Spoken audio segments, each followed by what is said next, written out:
Alors, nous allons partir sur Paris, Philippe. À Paris. Oui. Ah, donc il paraît que c'est pour la vie pratique. J'aime vraiment bien ce titre de chronique.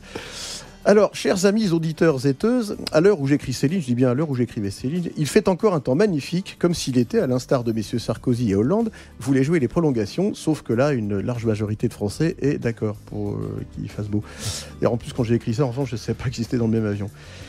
La semaine dernière, donc, comme par un fait exprès, je vous parlais des plages et de l'ordre de l'arrivée des vacanciers sur Issel. Alors vous allez me dire, n'est-ce pas Daniel, que pour l'heure, votre priorité est la rentrée. Ça, j'en ai parlé tout à l'heure. Et moi, je vous répondrai que si pour vous, fin septembre, c'est encore la rentrée, faudrait peut-être vous retrousser les manches et s'y mettre pour de bon si vous voulez mériter vos vacances de Toussaint. Bon, avec tout ça, j'ai perdu le fil. Moi, j'en étais où ? Ah oui, la plage. Pourquoi je vous parle de la plage aujourd'hui alors ? Parce que sur les plages, on trouve deux catégories de personnes. Les maillotistes, et même maintenant les burkinistes d'un côté, et de l'autre les nudistes. Ah, j'oubliais, comme dans le paysage politique, il y a une troisième catégorie, les monokinistes, qui sont, comme qui dirait, les centristes de la plagistique. Ni complètement habillés, ni complètement à poil, et comme leurs homologues en politique, ils sont souvent ballottage plus ou moins favorables. Et pourquoi allez-vous insister ? Est-ce que je vous parle de ça un 30 septembre ? Alors déjà, parce que le 30 septembre, c'est le jour de ma chronique.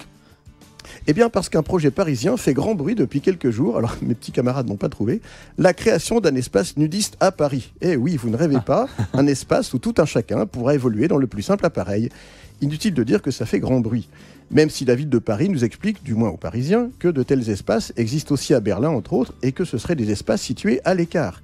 Moi, je trouve ça dommage de ne pas favoriser une mixité citoyenne. Alors, vous allez me dire, oui, d'accord, mais où alors dans Paris ?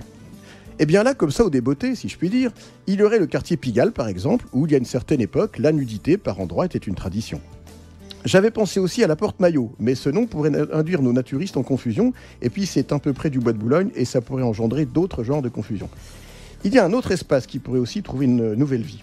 Une autre décision a fait grand bruit, la suppression du trafic automobile des voies sur berge. Des voies sur berge.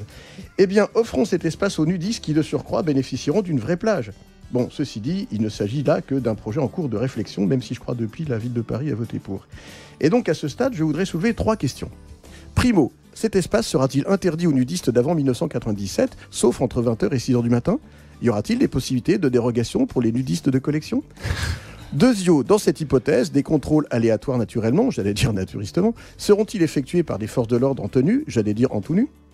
Troisio, si l'on retient l'option voie sur berge, ne craint-on pas des risques de bouchons sur les quais parisiens avec des queues interminables ? Pour l'heure, tout cela me laisse en tout cas bien dubitatif. Merci beaucoup, Philippe. C'est en tout cas... Et cette information se termine en chapeau de roue. Merci.